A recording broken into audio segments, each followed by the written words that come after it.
Because the poor fellow doesn't respect himself. He's letting himself rot away from lack of self-respect. Self-respect shows through in everything we do.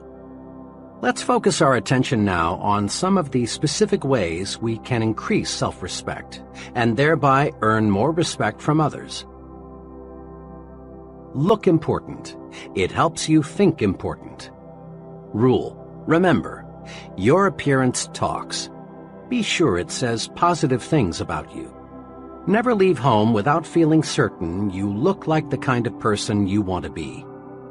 The most honest advertisement ever appearing in print is the "Dress Right, You Can't Afford Not To" slogan, sponsored by the American Institute of Men's and Boys' Wear. This slogan deserves to be framed in every office, restroom, bedroom, and schoolroom in America. In one ad, a policeman speaks. He says, "You can usually spot a wrong kid just by the way he looks. Sure, it's unfair, but it's a fact. People today judge a youngster by appearance, and once they've tabbed a boy, it's tough to change their minds about him, their attitude toward him. Look at your boy. Look at him through his teacher's eyes, your neighbor's eyes.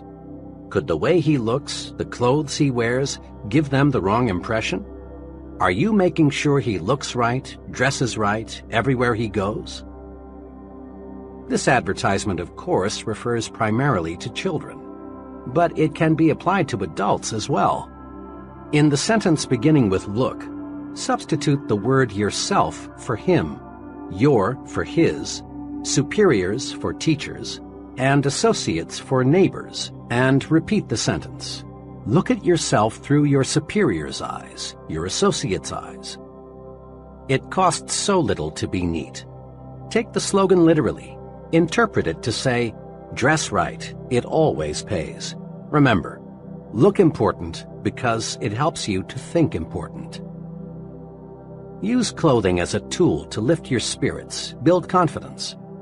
An old psychology professor of mine used to give this advice to students on last-minute preparations for final examinations. Dress up for this important exam. Get a new tie, have your suit pressed, shine your shoes. Look sharp because it will help you think sharp. The professor knew his psychology. Make no mistake about it. Your physical exterior affects your mental interior. How you look on the outside affects how you think and feel on the inside. All boys, I'm told, go through the hat stage. That is, they use hats to identify themselves with the person or character they want to be. I will always remember a hat incident with my own son, Davy. One day, he was dead set on being the Lone Ranger, but he had no Lone Ranger hat. I tried to persuade him to substitute another. His protest was, "But Dad, I can't think like the Lone Ranger without a Lone Ranger hat." I gave in finally and bought him the hat he needed. Sure enough, donning the hat, he was the Lone Ranger. I often recall that incident because it says so much about the effect of appearance on thinking. Anyone who has ever served in the Army knows a soldier feels and thinks like a soldier when he is in uniform. A woman feels more like going to a party when she is dressed for a party. By the same token, an executive feels more like an executive when he is dressed like one. A salesman expressed it to me this way: "I can't feel